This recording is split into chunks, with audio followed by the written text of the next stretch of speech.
And I turn it off, Henry? Henry, I turn it off once I'm done speaking? Yeah. Okay. Everyone can hear me okay? Yeah, you're coming across good. Just project your voice to the back of the room. Do I need to hold it to my face? Yeah. Okay. Yeah. Okay. Got it. Taylor Swift. That left a long time ago. Yeah, haters are gonna hate. Hate. Shake it off. Yeah.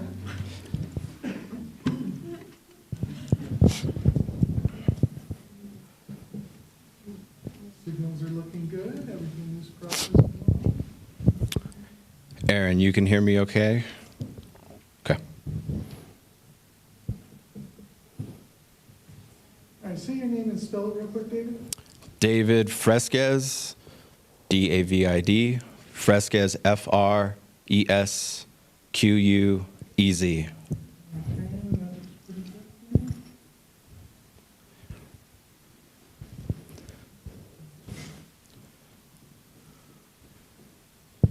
Make a quick adjustment.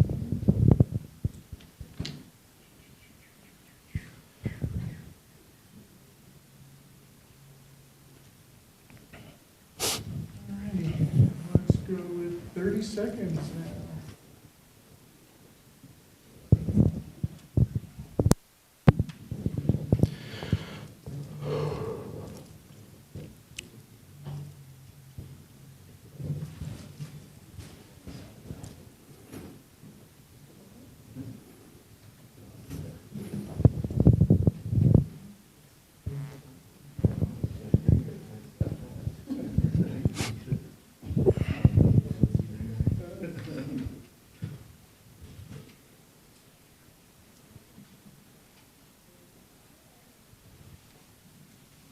Just gonna drop speed here on the noise one.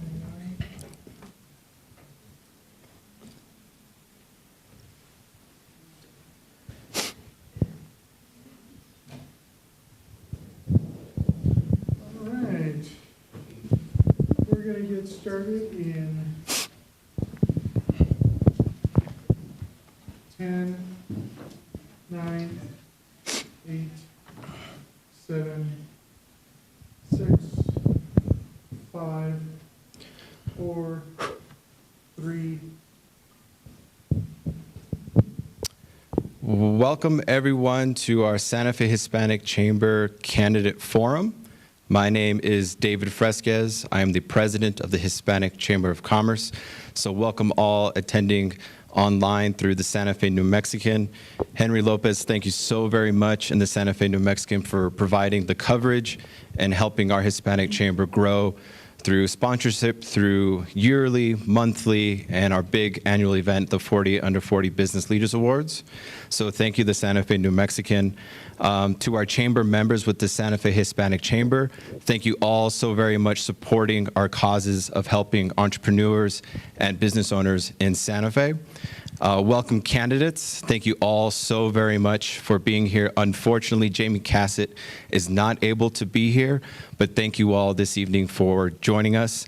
Would like to have our first candidate just introduce yourselves. We'll start with Mr. Nava. Introduce yourselves, the district you're running for. After that, I will do the format. So the floor is yours.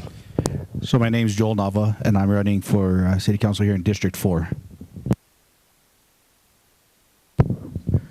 Good evening, ladies and gentlemen. My name is Luis Carlos, and I am running for District 3. Pilar Faulkner, and I'm running for District 3 as well.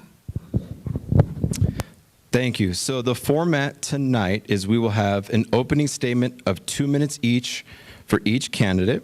Then we'll have an opening question that is 1 minute and 30 seconds. After that, we will have a 1 minute response. And then we will have rapid fire questions, typically a yes or no answer. Then we'll have audience participation, and then we will have closing statements. So without further ado, and then Aaron, you'll be keeping track of time. So candidates, I will allow you all to finish your thought. Just don't go over too much. So if I need to repeat any questions, just let me know. And we will start with Mr. Nava, opening statement of 2 minutes. Thank you.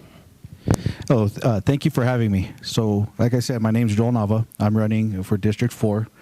I'll tell you a little bit about myself. Born and raised here in Santa Fe. I graduated from Capital in 2005. Never left the city. So I got to see the good, the bad, and now the ugly. And we need to see it back to the good.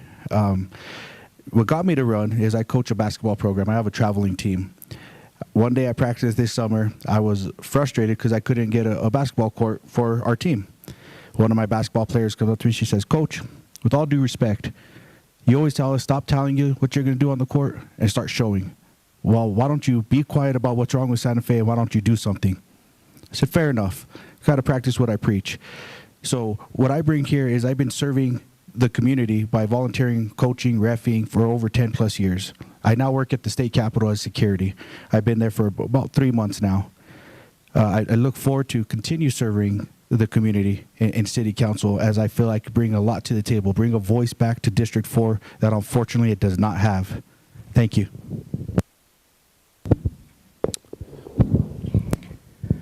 Ladies and gentlemen, good evening. Again, my name is Luis Carlos. I am a husband. I am a father of 8 children from 32 down to 7 years old. I am a grandfather of 6. I retired from law enforcement twice. I ran the police department here in Santa Fe. I have a serving heart. I've been a public servant all of my life since I was 18 years old working as a civil servant. I'm running for city council because I am the type that cannot stand back and watch the world crumble around me. I cannot stomach government failure. I cannot stomach what's going on in our district. I cannot stomach the fact that we don't come out and vote. District 3, I'm going to challenge you. Come out and vote. I am running a publicly financed campaign. I am currently a private investigator, and that's how I continue to put food on my table. Thank you for coming. I appreciate it. I know that you have a vested interest in your representation. So first, I need to recognize 2 very important people to me tonight that are here to support me, my parents. They're in the middle row there, Harvey and Betty Hagenstead. I am running for city council. It's interesting that I'm here in this building because I moved to Santa Fe and I bought a home here in Tierra Contenta. And I did that because I was raised in Ojo Caliente, and the values that the norteños and norteñas have in Ojo Caliente are the same that are in District 3. I went to high school at Pewaukee High School. Then I went to college at the College of Santa Fe, and then I lived here in this district my entire adult life. And the first advocate project I did was this building. I was the lead community representative to the legislature as an advocate, and we raised $6 million for this library. And since then, I have continued to raise money.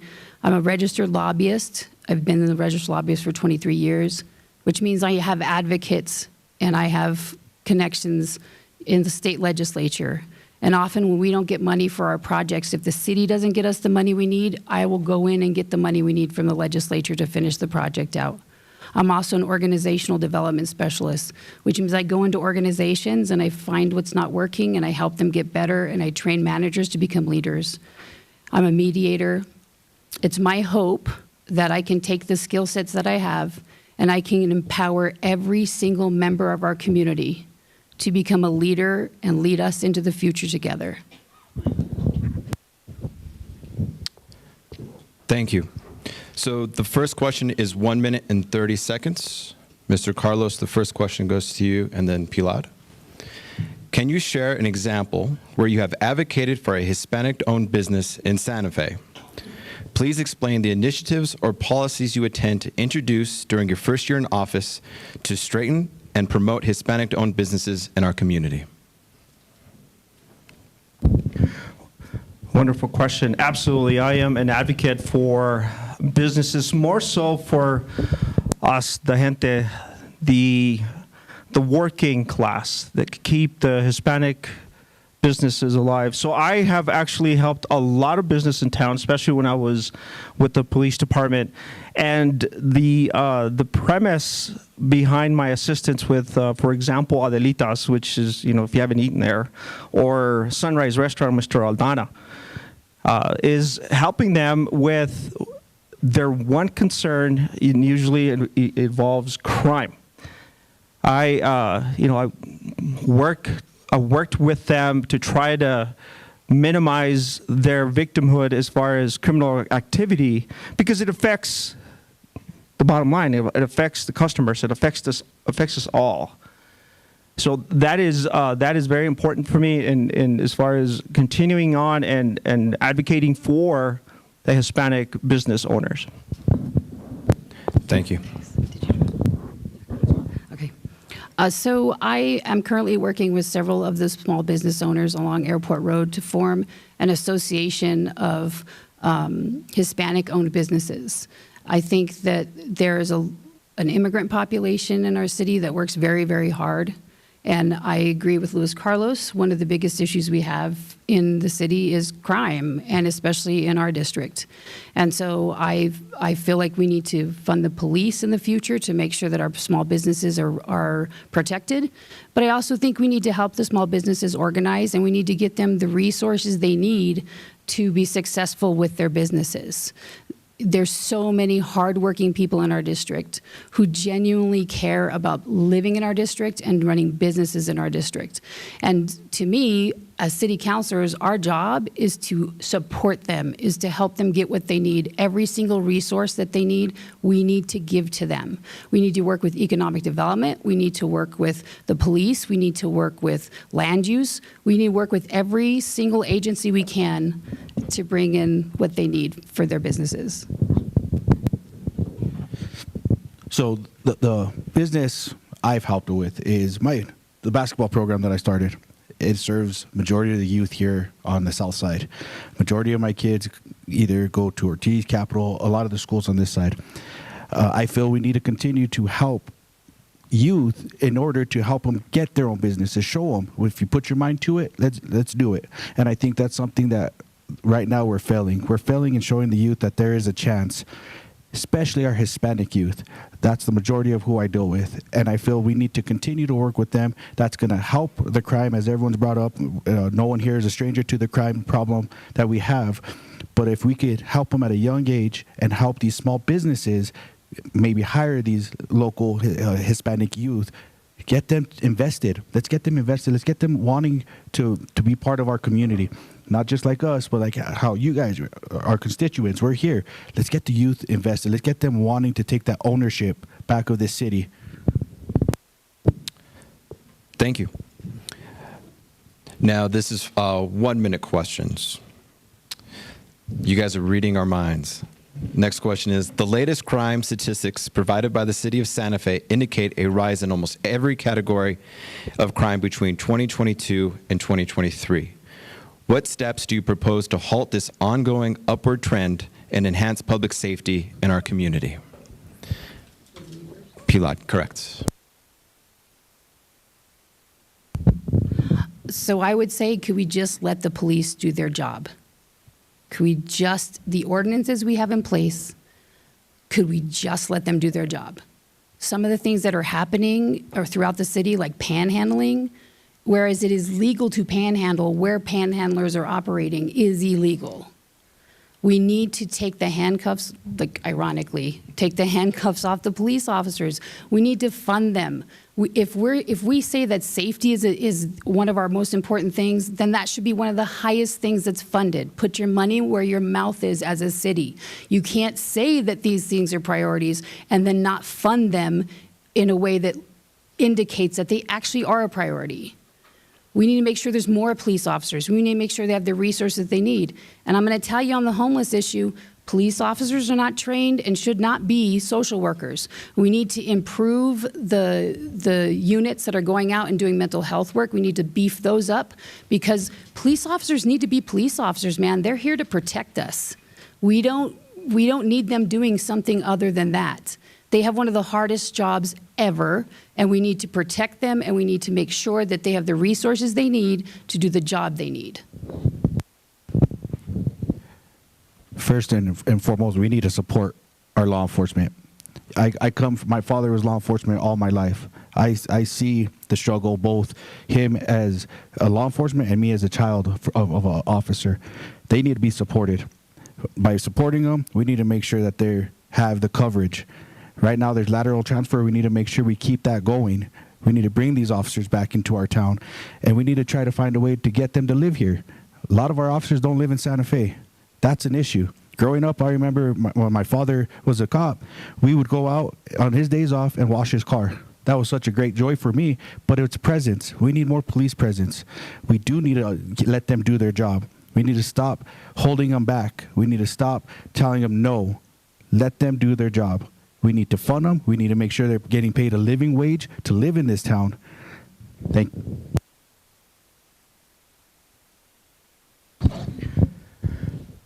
Police department. That's my heart when I retired. Let's talk about the question at hand about the surge of crime. Back when I was the lieutenant of the Criminal Investigations Division, I drafted Operation Full Court Press when Santa Fe was #1 per capita in the United States for being the property crime capital of the United States. That was not a good look for Santa Fe. I drafted the operation, and I got Santa Fe off the list. Off the list. It can be done. Our men and women, they come to do a job. They leave their families to protect yours. And I support them. That is the #1. It is it's a selfless job that they do day in and day out. It can be done. Numbers are low, but it can be done. Is that my time? Oh. It can be done. Thank you. Thank you. Moving on to the next question, correct? Okay. Recently, the city mistakenly dispersed $35,000 to a fraudulent vendor. Following this incident, a resolution was put forth to establish an Inspector General's office with the aim of preventing and recovering fraud, waste, abuse, misconduct, mismanagement. This proposal was defeated by a 5-4 vote, with some councilors even questioning whether fraud or financial mismanagement was a serious concern for our city. If you are elected, would you consider reintroducing a similar measure, and would you support such a measure with your vote? Did you mean Inspector General? Correct. Sorry, thank you. Sorry, business, Chamber of Commerce. Okay, thank you. Mr. Nava, thank you. So absolutely, that's one of the biggest things that I'm running on, accountability. We need to be accountable. We need to hold those accountable, right? Fraud is a big issue, unfortunately. It goes back to transparency, accountability. If we don't have that, if we can't maintain and know where our money's going, then what are we doing as city council? Unfortunately, like you said, it was voted down by the current councilors, current administration. This is a huge issue. We need to stay on top of this. We need to watch where our finances are going to maintain and have that level of transparency and accountability in City Hall. Thank you. White collar crime. That is one of the units that I manage as a commander of the police department. It is such an easy crime to solve because there's a paper trail. Now we're talking about losing $35,000. If your CPA, if your bank lost $35,000 of your money, how would you feel? And this is our money, ladies and gentlemen. This is our tax money. The fact that our current government does not want to be held accountable, that should raise some questions in your head. The office of the Inspector General is absolutely needed. And once elected, I will bring that back to life And I am going to, hold this administration accountable because of that proverbial definition of government failure. So this question kind of is entertaining to me. You have an administration that is late on all their audits, and they're saying we don't need anyone to make sure we're held accountable. To me, where I grew up, that's like a coyote watching the chicken house. It's ridiculous. Like, how could you decide if you're not managing your house well? How could you decide whether or not you need to hire someone who should be? If you have integrity in business, you welcome audits, you welcome accountability, you welcome anything that keeps your house clean. And so to me, this is ridiculous. Like, considering the audits, we absolutely need an inspector general. Like, this is a non-starter for me. I would 100% make sure that happens. Thank you. Next question. An increase in the homeless population has impacted many residents of Santa Fe, leading to growing concerns. Could you provide an example of a policy or an initiative you would propose to address to reduce homelessness within our city? It's me, right? Yes, sir. This is a full system government, all hands on board, not just one city councilor. This has to be our entire governing body. First thing we have to do is admit the fact that we do have a homeless problem here in Santa Fe, and it has just continued to grow and increase, and it's affecting all of us, our livelihood. It's affecting our quality of life. Now, I don't blame the homeless for it. I blame the government for allowing it. We have to start with what I know and what I know best, and that is the enforcement. Our criminal laws are not enforced equally. All you have to do is urinate, defecate, shoot up drugs, and say you're homeless, and guess what? The same accountability does not account for the rest of us if we were to do the same. That's where I would start. Having those conversations with my cohorts on the city council and holding them accountable to commit to this, and then bringing in the people that are in charge of rectifying, fixing the problem, and fixing it together. Thank you. So again, this goes to my point that we have laws in place and we are not following them. Whatever administrative decisions are being made, we're not following the law. But this goes to a much deeper issue. How many people in this room has lost someone to addiction? I think probably everybody in this room knows someone who has lost someone to addiction, right? You have to have tough love. You have to. That's the only way you're going to get through addiction. But you also need the resources so that when you do the tough love, you have a group of people who can pick up the pieces and help this person get their life back together.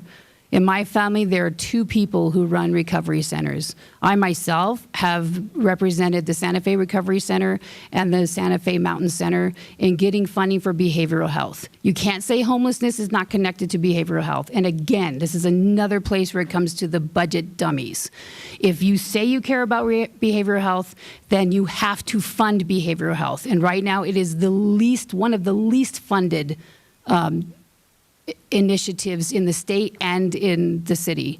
And so it all goes back to funding and how you're managing money as a city. Thank you. Homelessness. Everyone here has seen it, dealt with it, and has an issue with it. But there's not a one-size-fits-all solution, unfortunately. We got to meet these individuals where they're at. They're human. Some are just down on their luck. Some, they choose to be there. Some have mental health issues. We need to figure out as a city, not just counselors. I think this is something that all of us need to be in tune with. All of us need to be caring. Right now we have the alternative unit. There's only 2 units. They don't work graveyard. Well, as knowing a lot of the homeless population, they need it. They need the help at night. During the day, they're fine. In the evening and nighttime is when we need to worry about them. Accountability. again, big word. That's what I go off of a lot on this. We need to be accountable.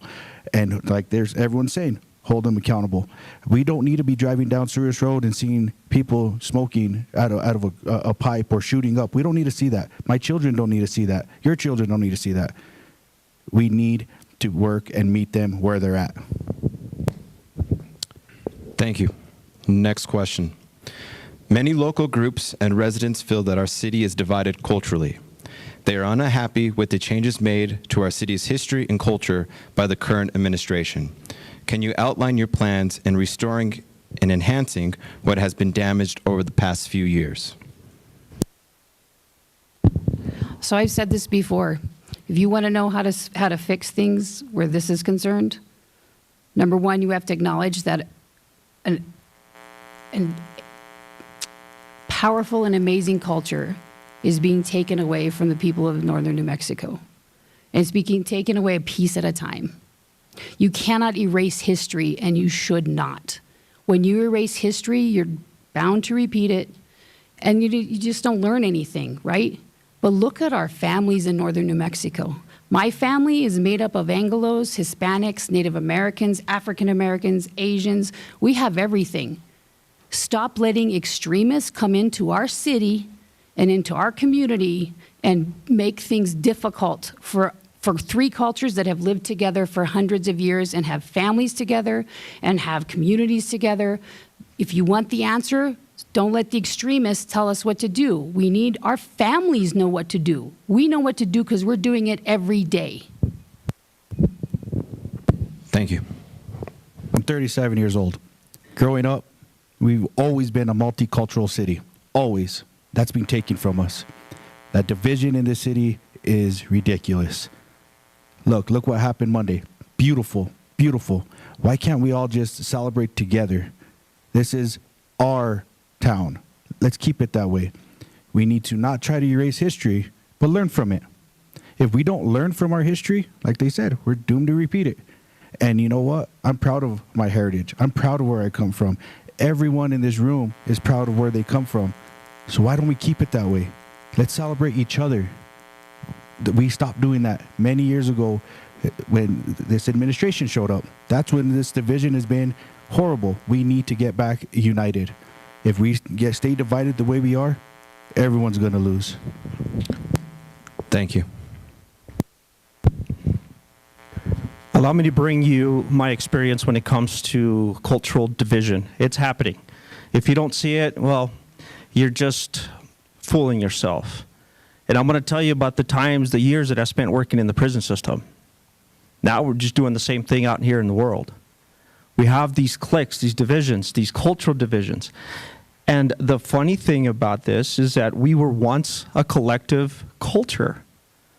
Santa Fe is a collective culture. I am a Mexicano. I was born in Mexico.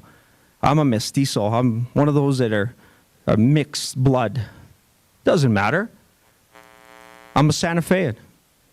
So are you. So are we. And I believe, ladies and gentlemen, that we can come back together. We can fix this. We can have a cup of coffee, over some of us a beer, and talk about it. Might not be my way, your way, or their way, but we can. We just have to come to the table and start talking. Thank you. We're on to the next question. Mr. Nava, you're next after this. Okay. How do you plan to address our aging infrastructure, such as roads, bridges, and utilities, without increasing residents with increased taxes? It's a really good question because that's on all of our minds. Right now, a lot of our infrastructure is old. It's going to start failing. We have the money. Our general fund has the money. Again, accountability. If we weren't late on our audits, we could get more money from the state and federal. Yet we're losing bond money because we're not holding each other in City Hall accountable. Huge. We need to also look this when we do have the money, what are we going to replace it with? We need long-term replacement, not this short-term Band-Aid fix that we've been doing.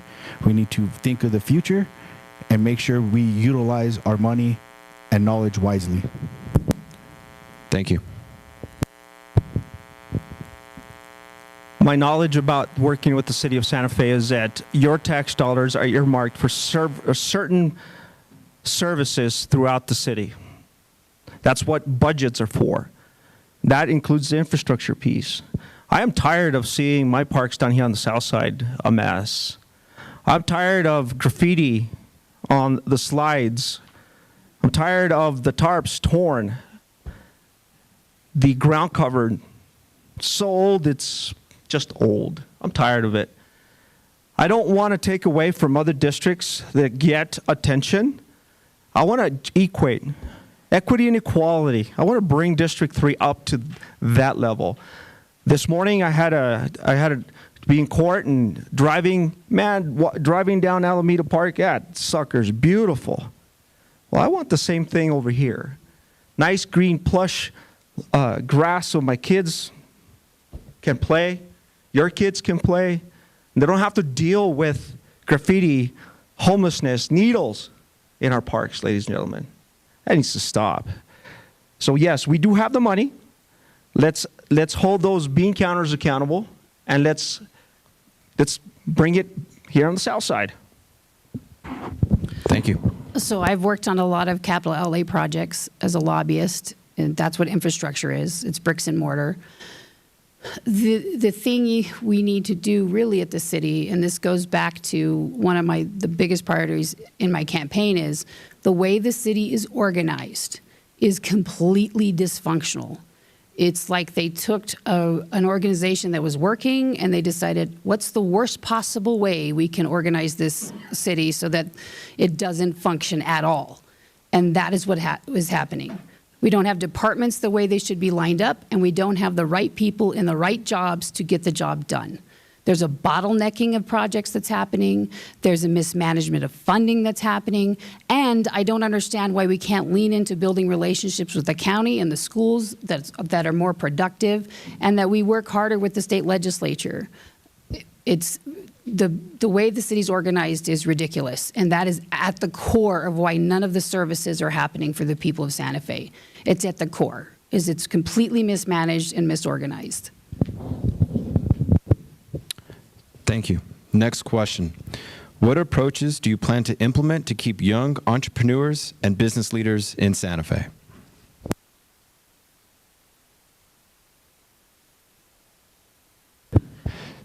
Sorry. No, don't apologize. Can you ask me again? Yes, sir. I was waiting for Joel to answer.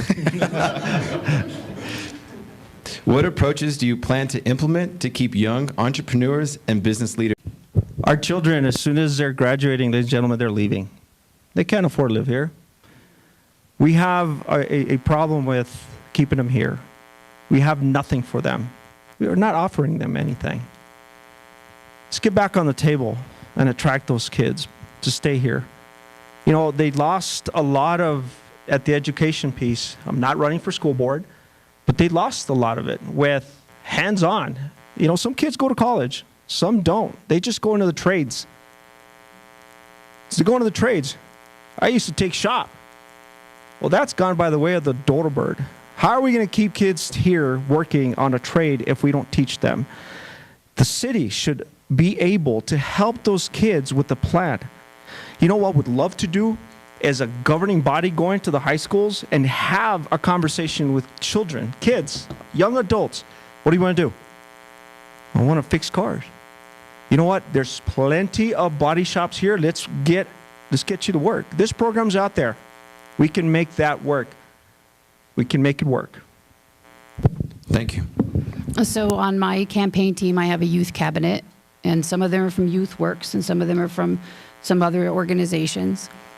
What are resources for young people? We don't have affordable housing for anyone who wants to be an entrepreneur. I feel that, you know, this isn't popular to say, but I feel like there's a group of people in Santa Fe who have everything they need and everything they want, and they want the city to look a certain way. But they forget who is working the city for them. They forget who the backbone of this city is. And that's the young people and the entrepreneurs and the business owners and la gente who have been here forever. And there's no consideration for what it would take to lift us up. That's one of the things that I'm interested in is I want to use my connections at the state level and my experience as an organizational specialist to say, like, it's our turn. It's our turn to get something. Thank you. This is a great question. If anyone that knows me knows youth is at my heart. I have 3 little girls. I think what we need to do is we need to start reaching them in high school. Have them go. Let's get with the local community, the local shops, own local shops. Let's start an internship.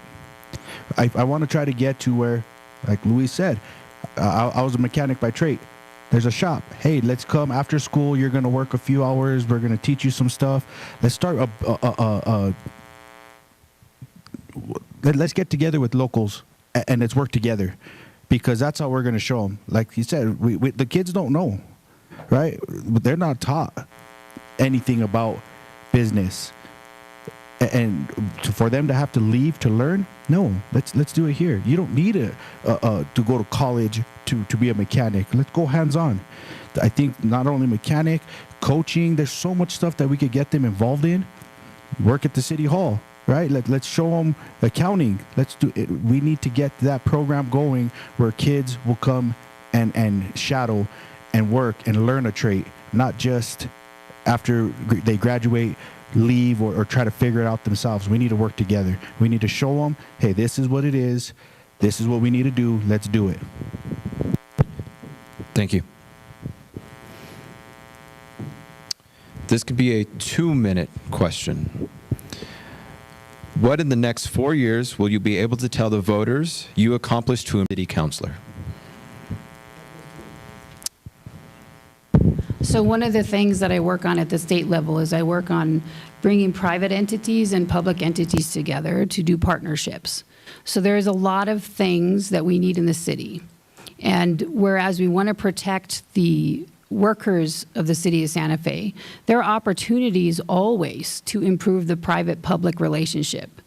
I represent a medical school, and they're providing services all over the state of New Mexico through a public-private venture where the government isn't making it happen. You can plug in private industry to help move the target, help move things forward. The private, and just because you're a private business owner, and this is what I don't understand, is if you are a good business and you're making money and you're private and you're for profit, somehow that makes you the devil. And to me, I'm like, no, that means they're successful and they're certainly doing a better job than the government a lot of the time. So then how do we bridge those two together and get the best resources out there for business owners? We need to be more business friendly in this city. We really make it difficult. Gross receipts tax, I know that's a state thing, but that's still something we can work on. Small business owners shouldn't be paying as much gross receipts tax as they are. You know, there's a litany of issues. There's NIMBYism, like heaven forbid a Walmart's in some part of the community. We're not business friendly here. And so to me, I think there's a lot of room to move the pieces where you can get small businesses into doing business with the government and being a partnership. And then we just need to free up some things. We need to change some of the regulations that are too tight on private industry. It is not conducive to building a good economy. Thank you. Partnership. We need to partner with other businesses that are trying to get more of these local businesses, right? Like Pilar said, agree 100%. We're sitting here and we're making it so hard to open a business. Yet if a new business comes in, it's going to help so much. It's going to help the jobs. It's just going to benefit Santa Fe. And yet we're trying every way as a city to not have it here. We need to bring them in. We need to start more businesses. We need to see how we're going to do it, as in like gross receipt taxes. How are we going to tax them? How are we going to sit here and are we going to continue to give them a hard time for the building code? All of this, we need businesses in order to help affect so many areas, from homeless to crime, so forth. So in 4 years, I'm hoping to grow a lot of local businesses, as in supporting them and helping people show them. Let's shop local instead of big box and so forth. Thank you. On to the next question, correct? Another. No, sorry. You got to keep me in order. Thank you. Thank you, audience. We need to streamline for businesses to thrive in this town. I'm gonna do two things. Number one, you know, let's talk about a young adult that just graduated high school and they have this drive to start their own business, washing cars. It doesn't matter. You know, we as a government should be able to help them with the permitting, inspections. You know, help them succeed. We're cutting our own kids off. And I'm going to speak from experience as far as a business here. I told you I have 8 children, and I have birthday parties for my kids, and I want to entertain my children. There's no businesses here for that. I have to take my tax dollars somewhere else. When we don't have businesses here to attract a certain need, we lose GRT. I know it filters down to the city level. So we lose revenue when we take our tax dollars out of the city to eat, entertain, shop. We as a government should be able to help our constituents with streamlining the process to be a successful business person. Especially our young adults with you know, they have that drive and they're just graduating high school and they want to do something with their life. They want to start their own business. We're cutting them short. In the next 4 years, I want to look back and just like I did when I helped, especially, you know, the women with the U visa applications, I can go back and say, I helped so many families stay here legally. Well, the same difference with the business facet. I want to be able to look back and say, I helped that business. Hey, I helped that kid. I used to coach him in wrestling. Now he owns his own business. Thank you. I can move on now, Ms. Cross. Thank you. Gotcha. 2-minute question. City Manager John Blair was found to have withheld a letter from the State Department of Finance regarding capital outlay funding. How do you intend to ensure accountability among city employees in similar situations in the future? And what consequences do you believe would be appropriate for such actions? It's a 2-minute question. Back to that word, accountability. I'm sorry. I know I work for the state security. If I make a mistake that big, I'm going to lose my job. Quite frankly, we need to keep that same accountability at City Hall. Our counselors are scared to face them and call them out on things like this. We need to not be afraid to face up and tell them, you made a mistake. We need to get this right. Instead, what we're doing is, oh, well, and making excuses because we're worried about losing a friend. I'm sorry. We're not in this position because we're friends. We're in this position for you guys, for your guys' voice. And the more we sit here and allow documents to be hidden, late audits, if we're not going to do anything about it, we're going to lose out. Our kids are going to lose out. Right now, $1 million is being withheld for our parks. That's not good. That $1 million could help so many of our parks. It could help so many. We've already lost 2 bonds because of our audits. We're in danger of losing a 3rd. Why aren't we holding them accountable? Why aren't we getting people in place and out of place? Again, I don't do my job. Anyone here, if you don't do your job, you're fired. We need to not let the city manager be a mayor appointed. It needs to be city council. We need to stop letting the mayor have so much authority in voting. We need to take that away from him. We need to keep us accountable. We need to keep our constituents, the taxpayers. You guys need to be the ones in charge, not us. We're just your voice. Thank you. Ready, Aaron? Ya basta. That's enough. That's my campaign slogan. That is what I'm bringing to the table. That's enough. If anybody else in any industry or any business would have done the same thing, they would have been out of a job. It is your tax dollars. It is your money. It's not the cities. It's not the mayors. It's not the city managers. It's yours. And you have the opportunity, ladies and gentlemen, to start the termination process. You do. I am going to work for you. It's not the other way around. I owe you everything. You elect me in an office, I will work for you. That means that you're going to hold me accountable for not doing my job. I expect you to. Well, that is across the board. If we don't do the same as tax-paying citizens, we're going to continue to allow the same thing to happen over and over and over again. Wise man taught me at church that if you always do what you always did, you're going to get what you always got. Let's change that. Let's stand up together, taxpayers, and let's start holding our government accountable. And I will do that for you.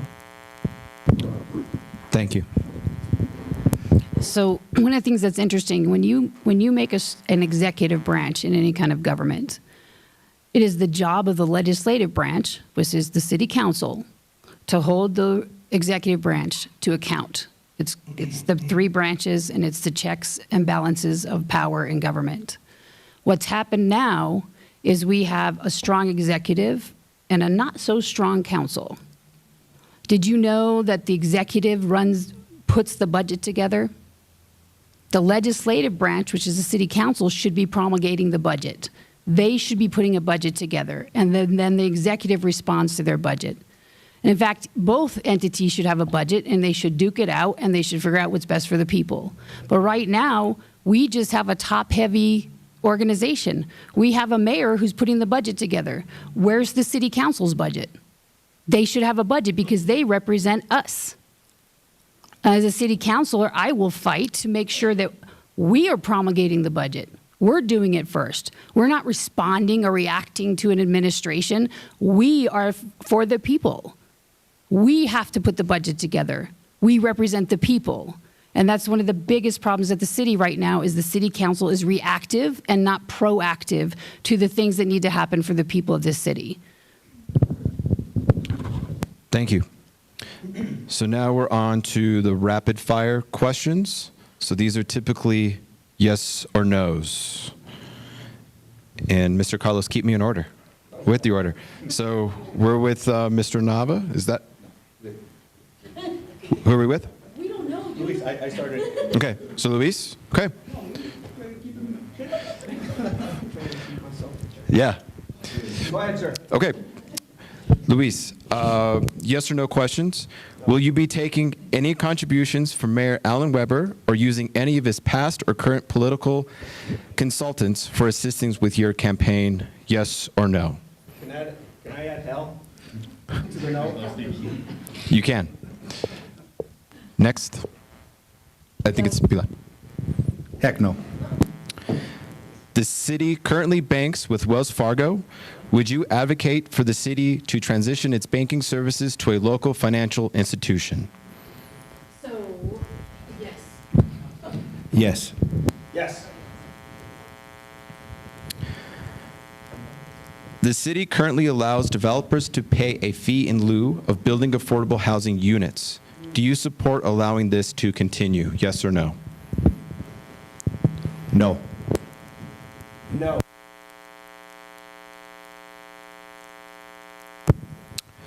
Would you renew the lease agreement with the shelter at Pete's Place when it expires? Yes. Mr. Nava, Yes. what grade would you give your current city councilors? Grades A through F 0. F. As a whole? as a whole. D. I'm somewhere between a D and a D minus, depending on like if they get extra credit.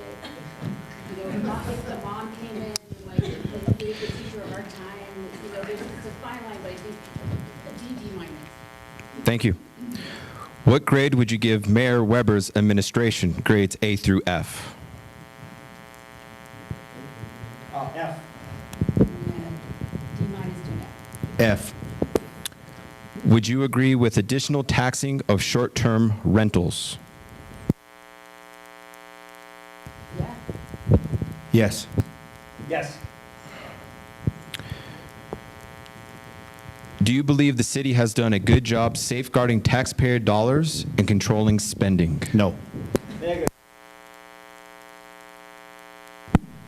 sorry, I'm getting. Speak into the mics. Henry, do I need to rephrase any of the questions, or are we okay? Will you support the Richards Avenue Extension project? Yes or no? Yes. Yes. Yes. Do you support the city allowing restaurants to continue to rent outdoor dining spaces on the plaza? No. No. No. Do you support the lawsuit filed by the city of Santa Fe against the residents of Area 1B to force them into city annexation? No. No. No. In the light of recent appointments and salary packages of the city's upper management, will you be willing to promise to implement strategically aimed at reducing the top-heavy nature of city government? Yes. Yes or no? Yes. Absolutely yes. The city has constantly reduced the allocated speaking time for the city public. Can you assure us that you will vote against any forthcoming proposals aimed at further diminishing their speaking time? Yes or no? Yes. It's your voice. Yes. On the Planning Commission, I fought for this every time we have a hearing. Yes. The city of Albuquerque approved a safe outdoor space for homeless encampments. Would you support one of these being placed in your district? Yes or no? No. No. Nope. Great. Thank you all. Now this leads us into audience participation.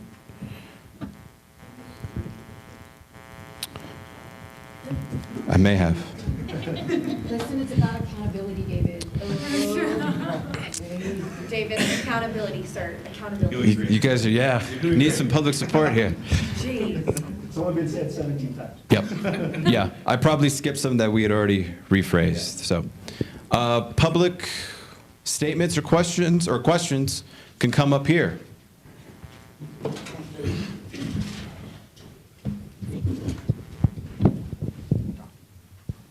Careful with those cords.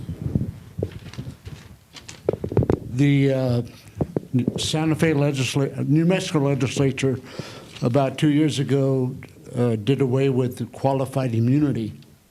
Qualified immunity still applies. And can you give me your versions or defense of it or definition?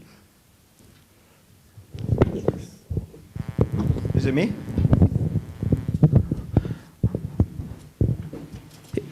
Qualified immunity itself, how long do I have? How are you going to give me? 1 minute? Or 1:30? Qualified immunity has actually been a stalemate for law enforcement, and I'm going to speak from it. Law enforcement is targeted with the legislation. Unfortunately, that trickled down to the men and women that serve you, ladies and gentlemen. It was hard hit that qualified immunity was taken. But here's the flip side of my coin. There is sometimes when qualified immunity needs to be enacted, especially when it's egregious. When it's egregious.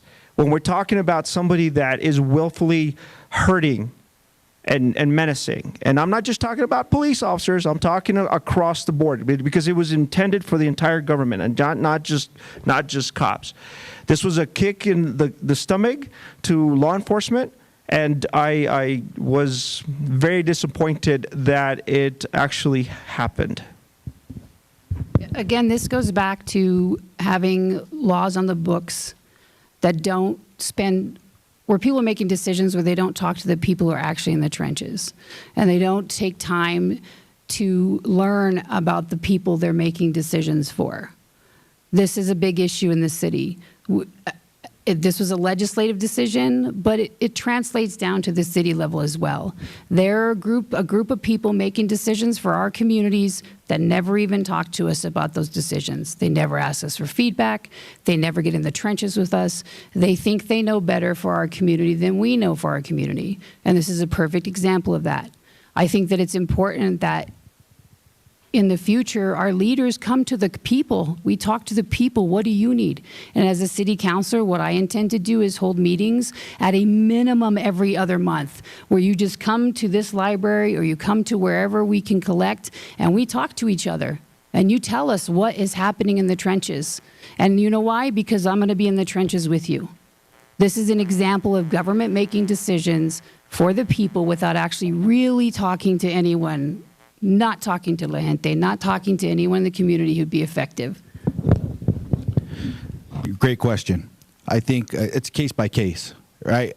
Qualified immunity is, some people abuse it, some people take advantage of it, some people need it. I think that's what we got to focus on. I'm going to shadow what they said. No one's talking to us.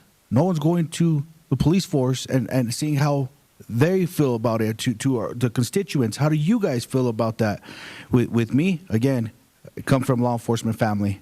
I get it. It is a thankless job. They are under so much pressure. They're human, but at the same time, if they're doing something outrageous, they need to be held accountable. Again, back to my big word, accountability.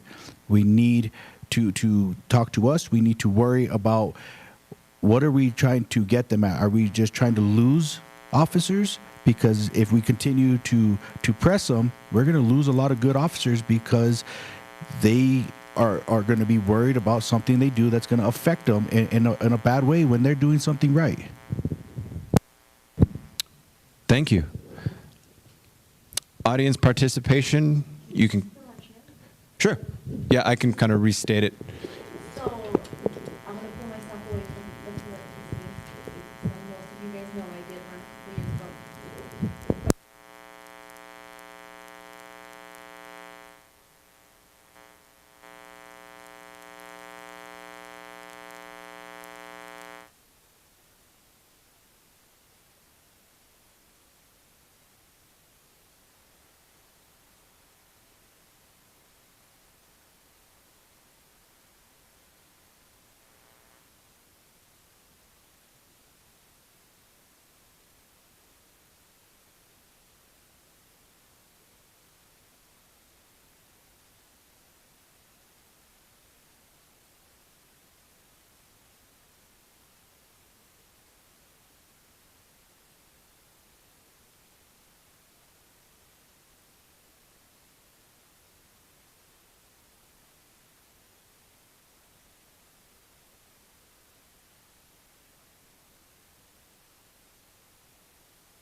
So I can tell you that in District 3, we're accustomed to dealing with what you would call the trash.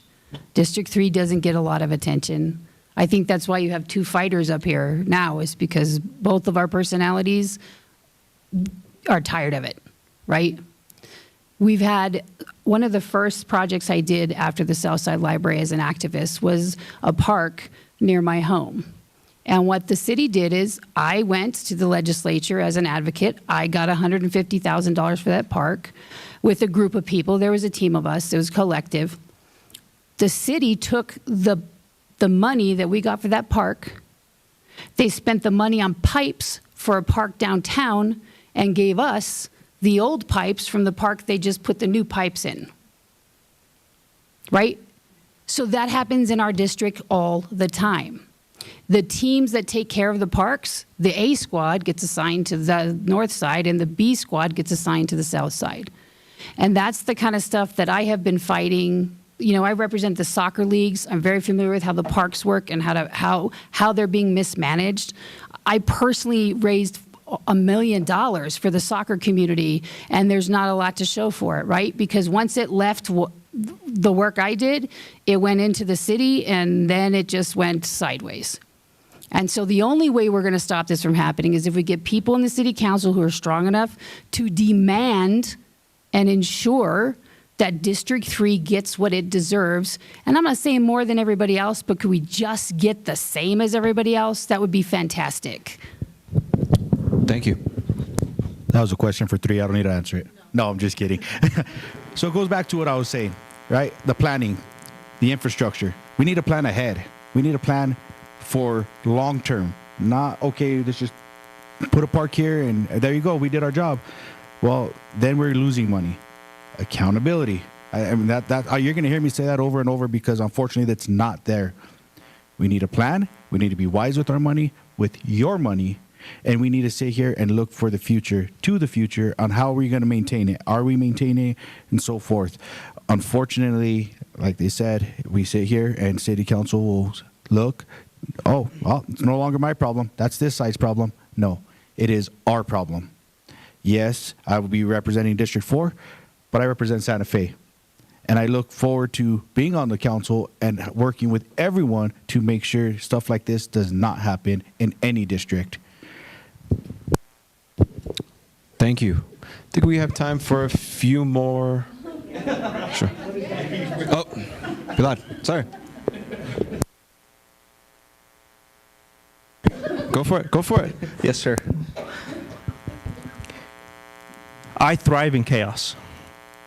I have a heart to serve, and I take problems and I solve them. I have a passion for it. So the fact that I'm going to be walking into a mess doesn't bother me. I've fixed from personnel to units to investigations, budgets, manpower. That is my stronghold, is that I have institutional knowledge of how the city works since I retired from it. I lived in a daily chaotic world, and as you were paying me as a taxpayer, my job was to fix it. So I am bringing that to the table. So I don't mind it. I'm actually looking forward to it because I do thrive in chaos. Yeah, sure. And then you can have 30 seconds to answer, and then we'll move on. Go ahead.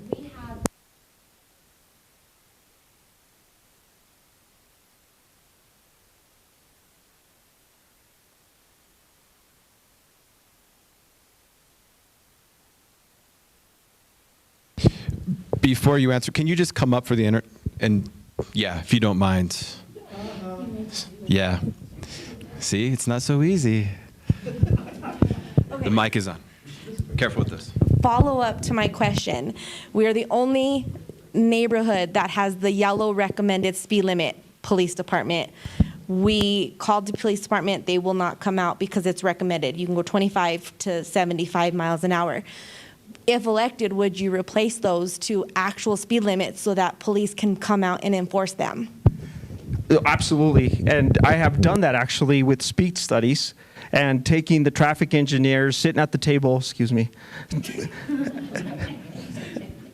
Yeah, no, yeah, I'm talking to your ear. So I have done that with the police department, taking those needs from the community and conducting speed.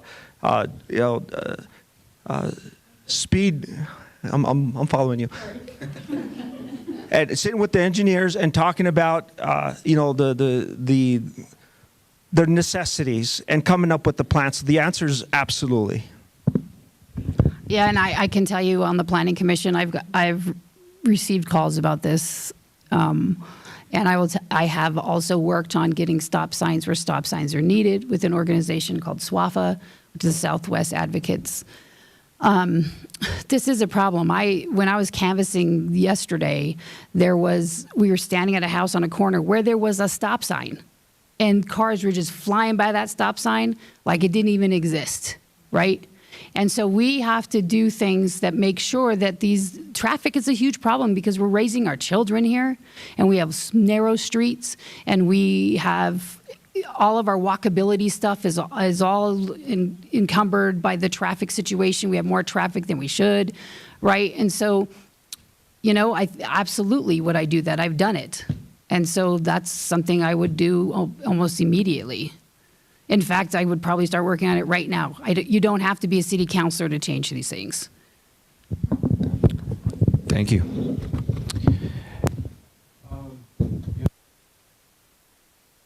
If you can, Question, I have some comments. yeah, come up because we cannot hear you otherwise. Careful with these cords. We need all of you. We don't just need two. We need all of you on the city council. Until we empower District 3 and 4 to get out and vote, and we can vote out the people that are not helping our districts, we will just continue to have meetings. And you guys will talk amongst yourselves, and where will we get? Same conversations. So this is not to put you down. I want to lift you up, but I also want all of us to do our jobs of lifting up our neighbors. Get out and canvass. Talk to your neighbors. Have you voted? Are you registered? Because I decided to become a voter registrar for this very reason. If we don't get our neighborhoods out to vote, then we'll just continue to be getting all the dregs of what the city has to offer. Careful here. Very, very careful. Thank you. Sure. We can do 15 seconds, Aaron. Yep. There are 12,000 registered voters in our district. There's close to 20,000 people in our district. 1,000 to 1,500 vote. That is why we are ignored. And until we decide that the revolution has to happen and that the people have to stand up and start fighting for what we deserve, we're going to have a hard time. I also want to piggyback real Thank quick. Here's the thing. Right here, there's three of us. Luis and myself disagree. Tying vote right there. Every vote matters. Don't let anyone tell you your vote don't matter. In a local election, everyone matters. Thank you. Thank you. I'm good. Okay. I might have like 3 minutes. Okay. But okay. Okay, so my number one question is, how will you support youth? And in that, how will you also prevent youth homelessness?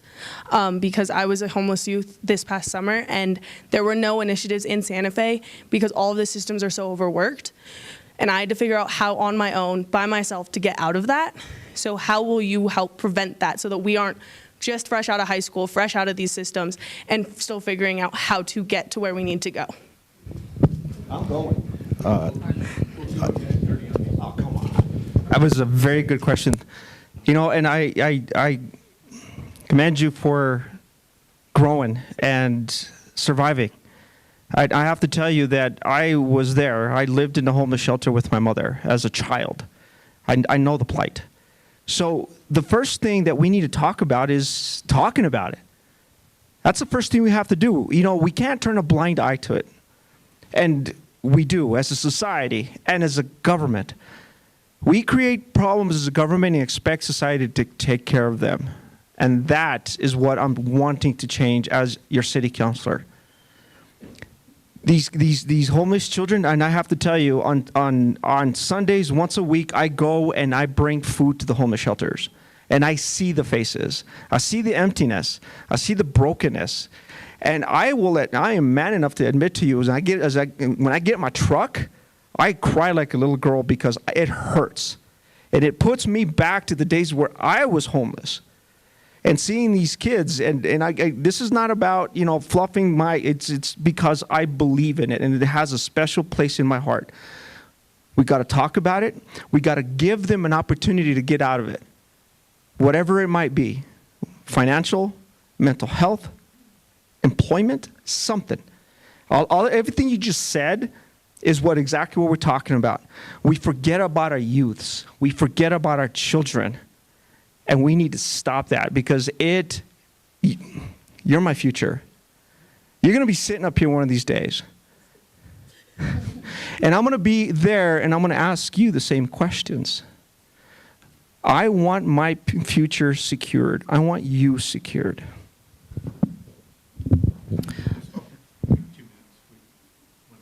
Oh, it's fine. I'm not. I will tell you that, again, it goes to funding. Our government says they care a lot about it, but if you look at where the money is, it isn't. Started helping with the teen center close to a decade ago. It took that long for the part of the city that has the part of the county that has 30% of the youth in it to get a teen center. And I love Warehouse 21, but it's in a district where there aren't kids. You know, I work closely with the Youth Works group. I have them on my cabinet. Our kids are the future. Lewis is right. They're the future. And what's dumbfounding to me is when you try to get funding for something for the youth in this city, it is not a priority. It isn't. The priority is retired people who want to live in other districts and they want the city to look a certain way. The reality is, without our kids, we don't have a city. Our city will die. It will age out. And so that's the part for me. There's no renewal in a city that doesn't value children. Doesn't exist. And again, I'm going to say it, put your money where your mouth is. If you're going to say it matters and you're going to stand at the teen center and say how important it is and we're so happy that we have the teen center, no one's asking the question, why did it take 10 years? If it was a priority, why did it take 10 years? That's what we have to change in the city. If it matters, put the money where it matters. Thank you. So thank you for that. I mean, sorry, I'm probably going to get emotional. I hate to see youth in that situation because I coach. I've lost kids to the streets, to drugs. And the thing is we need to catch them while you're young. We need to walk alongside you to let you know you're not alone in these situations. And I think that's something that not only city council, but our city has forgot. It takes a community to raise the youth, and we don't do that anymore. Instead, we look and say, oh, another problem. You're not a problem. You're the solution. And I thank you. I thank you for coming up here and being brave enough to bringing that up to the light and speaking about it, because not too many will. The answer is, how are we going to fix this? We need to catch them while they're young. We need to sit there and work with you, showing you a way, not letting you get lost in the cracks like so many have. Again, I've lost so many. I've lost so many kids to the streets, and I hate it. It is something that I promise I will work with and work through. Do I have an answer for you right now on how we're going to fix it? I don't. And I don't think really many of us do. But it is something that we all need to work together and come alongside you and work along with you. Thank you so much. Thank you. We'll allow another follow-up question. Okay, to follow that up, you said you need to support the youth and you need to figure that out. So how are you going to do that when we also have a pretty strong school to prison pipeline in Santa Fe that my family and I had to fight to keep me out of, when in fact I wasn't having school issues, I was having behavioral management issues that needed to be supported. So how will you prevent that? So I'm going to go first. The biggest thing with that, again, not just sitting there and like you said, they just, oh, behavior problem, go off to the side. We're going to forget about you. You're nothing. No. If we do not walk alongside you through these issues, it don't matter. It don't matter what we bring to the table if we're not willing to be there with you. Again, I talked about the crime or the advanced unit. We need mental health. We don't have it here. That is such a lost cause because no one wants to talk about mental health and the issues at hand. Mental health is real. I know people who deal with it. I've dealt with it. I deal with it. And I think that's the thing. The more we talk about it, the more we're going to bring awareness to it, and the more we're going to bring these mental health advocates and mental health providers here. We need to make sure we have something for them, as in housing, facilities. If we don't take care of that, you're lost. Our youth is lost. And if we lose our youth, we lose our city. And we can't have that. We cannot. We need to worry about the youth. A lot of people don't talk about the youth because youth don't have a vote in the mistake. I don't care. I will spend every last minute with the youth because at the end of the day, if you're gone, this city's gone. Thank you. There's two passions that I have as a professional law enforcement officer. In uniform, I was investigating vehicle crashes. And as a detective, it was, and it still is, crimes against children and crimes committed by children. I actually ran the unit. And one of my drives was to try and work with these youths that were involved in the criminal element. It's a great study, the school to the prison pipeline. Now it's the cradle to the pipe. Yeah, now it's the cradle. And some children are destined to go to prison because of who their parents are, their society, their finances. Here's what I'm going to bring to the table. I've been coaching children for decades. I have a passion for our future. I just said that to you. We have to listen to you. I remember being your age, and nobody listened to me. And we have to give you that voice, and we have to give you that need, and we have to give that insight as part of the governing body. I would love to build a system and build up future politicians from your level so that you can run the system better than I did. So you can be the mayor and you can teach other children. One of the things that we have to talk about, ladies and gentlemen, is that we have to set it on fire and rebuild it. We do. We have to break it down completely and rebuild it. I can't do that, but you can. Thank you. So what's interesting to me is the resources are there, right?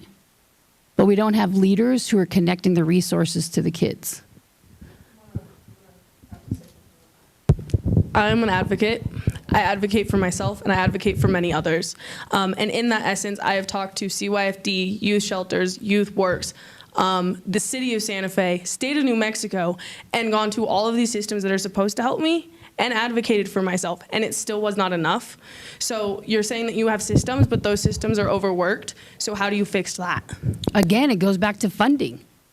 If it matters, you put money to it. We're not putting money to it. You have leaders. There was are you familiar with the ACES program? So the ACES program is a program that goes into the schools and it captures and helps the kids who are in trouble before they get in trouble. It starts looking at family dynamics and things way early on so that you never would have had to face this. And the ACES program has tried to come to the public schools and this tried to come to the city of Santa Fe. I've tried to arrange meetings for them to come to the city of Santa Fe and to come to the public schools. And the leadership in both places are not paying attention. They're not. And you should have never, ever, ever had to go and fight for yourself at CYFD. There should have been someone there fighting, standing next to you. That's what's wrong with what's happening with this city. It does not care about young people. And the schools, I don't know what they're doing. As a leader, I would want to dig into the schools and be like, I don't know what's happening, but we need to work together to stop this from happening. You should never have to stand alone. Thank you. Appreciate that. Thank you so very much. We have time for one more audience participation. Come on up to the mic, and we'll do a 30-second response, and then we'll go to a 2-minute closing. Okay? Careful with those cords. Thank you. I'm Martin Aguilar. I'm from San Alfonso Pueblo, also a former governor and 8 years on the tribal council. And one of the things that I've seen being here over here in Santa Fe is that the controversy on the historical figures here in the city of Santa Fe, and it now has spilled into other counties like the city of Española and so forth. My question to the candidates here on the city council is that the city of Santa Fe is a historical town. It's always been, and it will always be, and nobody can take that away. You know, it's part of the history of the Southwest. So my question to the candidates here is that if you become a city council member based on this election, would you be willing as a city council member to start a task force to address these issues here in the city of Santa Fe and also probably the neighboring governments like the city of Española, the city of Albuquerque, county government, to address these issues that are going on? It's no different than what's going on in the Middle East today. It's still going on. It hasn't changed. But I think if the city of Santa Fe being first to start a task force to address this issue, it would reconcile a lot of questions that we have. And we talk about inclusiveness, and that would be a beginning. I served on the Santa Fe 400 committee years ago with Maurice Bonnell, and we had a great time. We didn't, bring up any issues on the statutes, anything like that.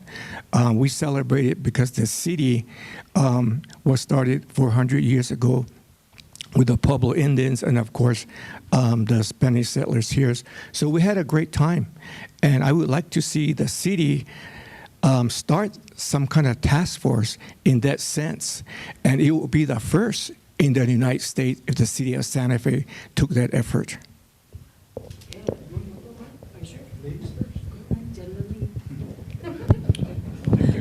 Thank you for the question. Where were we at in the order? We don't. I concede she can go. No, you can go. Gentlemen, leave. Okay. Thank you. Our city's hurting. She's in pain. There's a lot of factions here creating the chaos, adding to it. Ultimately, if we just step back, we have a common foe, and that's misinformation. And that is people telling the other person. The answer to your question is absolutely. I am a problem solver. I solved problems for a living that you paid me. So the answer to your question, sir, is absolutely. I am that type of a leader that can bring people together and figure out a way to solve the problem because we're hurting. We don't show it because it's too Americanized, but we're hurting. Thank you. So one of the most awe-inspiring moments I had on the campaign trail is I was campaigning and I came across this family that I had met at Fiestas. And I had knocked on their door, and the matriarch was probably in her 70s. And she said, could you come sit down and could you have water with me? And could you talk to me about our city? I said, yeah, I'll have a conversation with you, of course. Sat down in her yard under some cottonwood trees with her son and her daughter-in-law. And she said, I don't understand why, if we're the oldest capital in the United States, why we're not teaching the rest of the country how to behave. And she said, we are all in this together. We always have been. And her concern was the administration of this city and in Albuquerque, they don't understand our culture. It's not in their soul. You have to be born and raised here. You have to be generations in to know how it feels to be from the north and how it feels to be la gente. And the administration can never understand because it is not in his soul. And the reality is, just talk to our families. Get the extremists out of the conversation. They're not from New Mexico. They're coming in from other states and they're riling things up like they're doing all over the country. But we're Santa Fe strong. We're from the north. We need to remember that. Thank you. Quick answer, yes. Like I said earlier, we were once a multicultural city where all of us were united and celebrated each other. Santa Fe politics is different than the state and then the nation. And if we go back to that, you're right. We will set the precedents for the world, not just here in New Mexico, for the world. And I think that is huge. And I think that is something we need to get back to. The oldest celebration in history, like I said, what happened on Monday, it's beautiful, beautiful. We need to keep that. Short answer, yes. I would be 100% in favor of that. Thank you. And now to closing statements. This will be 2 minutes. And where are we starting, Pilar? So closing statements, thank you so much for the audience participation. I think this is probably one of the most passionate that we've had this year. So thank you so very much. Closing statements, 2 minutes. So why am I running? I come from a big family from the north. Our district is families. La familia is why I'm running. We need to protect our families. Our families are our future. Not people coming from other states to retire here because they don't like what's happening with their state's government. We are the people of this city. Our families are what makes this city what it is. That's why I'm running. To protect the heritage for our children, to protect the value systems that make northern New Mexico what northern New Mexico is, and to make sure that La Gente gets what it's owed for the centuries of work that we have put in. Centuries of work. There needs to be respect for who we are in this community and what we do for this community. And that doesn't mean we don't have to like other people, we can't get along with others. It just means we deserve more respect than we're getting. And we need to protect things for our kids. I don't want my kids to forget where they come from because it's been taken away through a process of progressive kind of value system that is not in alignment with what we are in District 3. And so that's why I'm running for office, is to protect the families and the heritage of the people of my district. Thank you. Sorry, I'm still shooken off of that question. It's still mind-boggling. That's why I'm running. Our youth does not have a voice. Our constituents, our taxpayers, we do not have a voice anymore.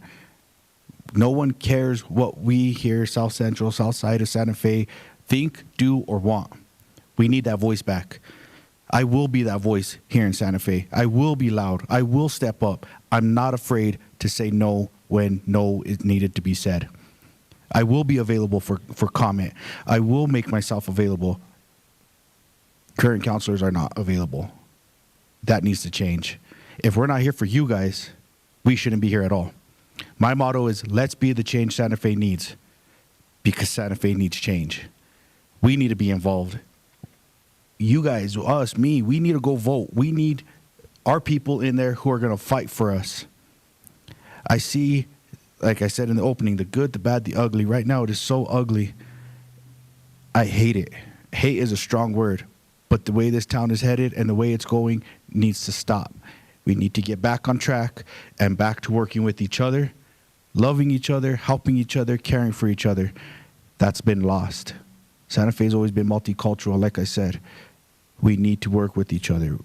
Everything here is each other, not me. Me without you guys is nothing. And that's the way it should be. The voice should be for the people. You guys could call me, message me. If it's a nasty comment, hey, that's why I'm in this position. Because unfortunately, there are going to be some times where I may not do the right thing. Hey, I'm human. But I will always take the constructive criticism or just criticism. We need to take that, and we need to challenge the adage that it doesn't matter, it needs to stop. It does. I'm running because of the passion. I'm running because I cannot allow myself to sit idle and watch a boat sink. I'll pick up a bucket and start bailing water. My kids play in a park that's not up to par. Your streets are a mess. There's potholes everywhere. There's crime. There's homelessness. I'm a problem solver. I'm bringing that character and those years of experience, those decades to the table. If you continue to do the same thing, we're going to end up with the same thing. Ya basta. That's enough. Let's get out and vote. Early voting started, right? I am the voice for District 3. I am the man. I'll resign. I would quit and let somebody else do it. But until then, you will continue to get my passion, you will continue to get my years of experience, and you're going to get your tax money's worth. Thank you. A round of applause for all the candidates. So thank you all so very much. Santa Fe, New Mexican, special thanks. Have a good evening and support the Santa Fe Hispanic Chamber of Commerce. Thank you all so very much. Candidates, good luck. Thank you. Have a good night.